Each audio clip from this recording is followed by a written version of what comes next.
Hey, do you remember that movie, The Wizard of Oz? It had quite a cast of characters.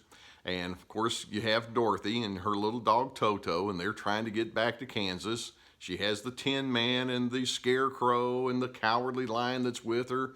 And then you have the Wicked Witch of the West, and she was the baddest and the meanest of all. And if you recall, the Wicked Witch had this cluster of flying monkeys that would surround her, and they would do whatever she would tell them to do. Clearly, she was the one who was in charge, and she was highly controlling, and they were just there to do her bidding.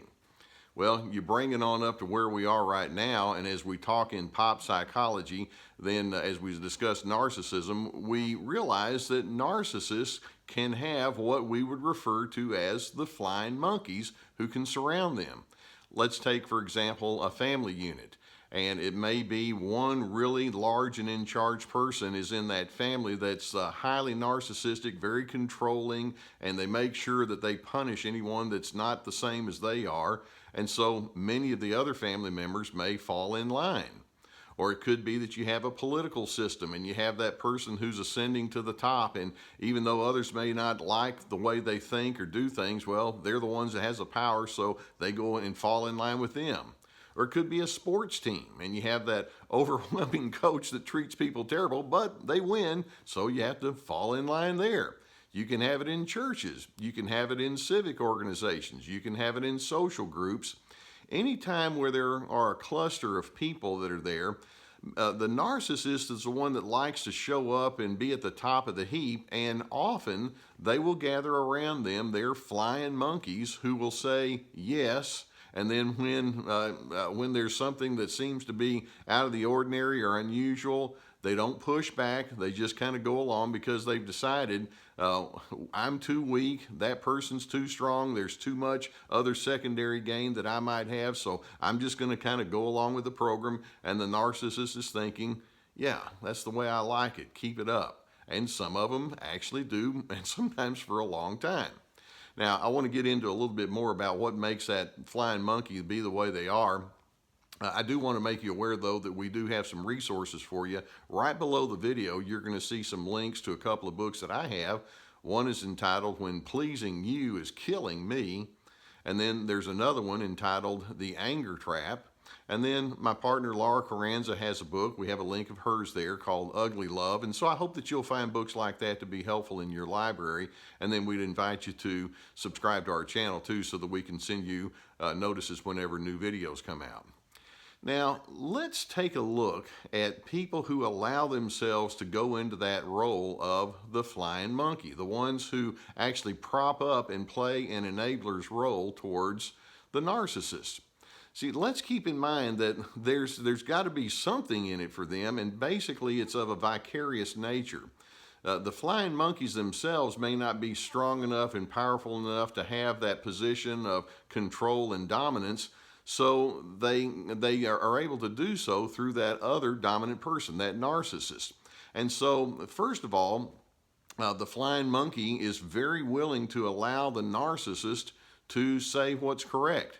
And they'll just kind of hand over their sense of correct thinking and say, okay, what she said or what he said, and they just allow that person to do the thinking for them. The narcissist sets the norm, and the flying monkey says, okay. The flying monkey can take glee when the narcissist is a bully or when the narcissist is overwhelming. Like I say, they may not feel strong enough themselves to be the top dog, but it's like, but I'm on the top dog's team. And so thinking that to go against the narcissist would mean defeat, they just stick around for that reason. The flying monkey can lack analytical thinking. It's like they have to turn off any kind of depth of thought or contemplation, and they just allow themselves to be shallow. Well, then with something like that, you can also see that flying monkeys tend to overlook obvious red flags. There are times when outsiders might look into the narcissist cluster of people and folks surrounding him. That outsider may say, what are you doing? Or why do you do this way? And don't you see that there's an inappropriateness? And all of them in unity will say, no. And there are red flags, rudeness and condescension and inequities. But the flying monkeys will just ignore that. On top of it, flying monkeys make excuses on behalf of the narcissist. In fact, they'll explain it away, and they're apologetists on behalf of the narcissist. Now, flying monkeys may actually fear the narcissist, and sometimes it comes out. They can be quite defensive, but then most of the time they tend to suppress whatever emotion goes along with that. Sometimes flying monkeys complain behind the narcissist's back, but when given the opportunity to speak up and say something, they don't. Now, a flying monkey may come to you as an outsider and say, well, why don't you tell me what your thoughts and feelings are? And then if you say something that's contrary to the narcissist, they go tattletale on you. Do you see what I'm talking about? The narcissist loves to have these lackeys that are around, that the narcissist gets to be the one that does the thinking, and a type of groupthink comes into play. And so let's suppose, whether it's in a family system or some other kind of social structure, you're watching this and you may be tied to that narcissist, but over time you begin thinking, I can't do this. I feel like I'm losing a large piece of my soul. I don't want to participate anymore. I don't want to be anyone's flying monkey. Well, there are 4 things that I want you to be aware of as you go about doing this. You're going to have to extricate yourself from that group think that is there. And 4 things for us to look at. When you stand up and say, this is not something I can go along with anymore, this is not something I want to participate, number 1, be prepared to hear all sorts of statements of defense and denial.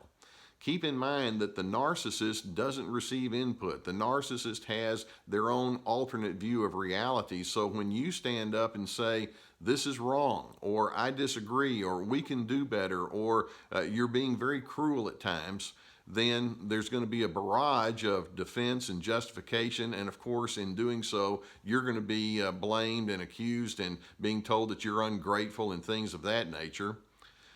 So point number 2, as you stand up against this groupthink that goes along with this whole flying monkey system, make sure you're willing to pay whatever the price might be when you say, I am opting out. And the price can be, at times, very steep, very high. I've known people who have left jobs because they couldn't go along with that overwhelming narcissistic system that was there. I've known people who have not gotten political appointments because they would dare to say, I don't need to go along with the party line here. There's something about this that just doesn't seem right. I've certainly known a lot of people who have been ostracized from their families. They may have that one very dominant person who keeps dictating how things are supposed to be inside the family, and so the price that you have to pay there is rejection. You're on the outside looking in. And it's a high price, particularly when you're somebody that wants to be connected in a healthy kind of way. And so yet the other side is the price of staying with the narcissist and being inside that flying monkey cluster is you lose yourself. Which brings us to a third thought, and that is make sure you're willing to be an assertive person. Now, when you hear that word assertive, what kind of connotation does that word have for you? See, many people tend to think that if you're assertive, that just means you can speak rudely to others and say and do whatever you want. Well, that's not really assertive. That's aggressive anger, and that's a whole other topic for us to get into.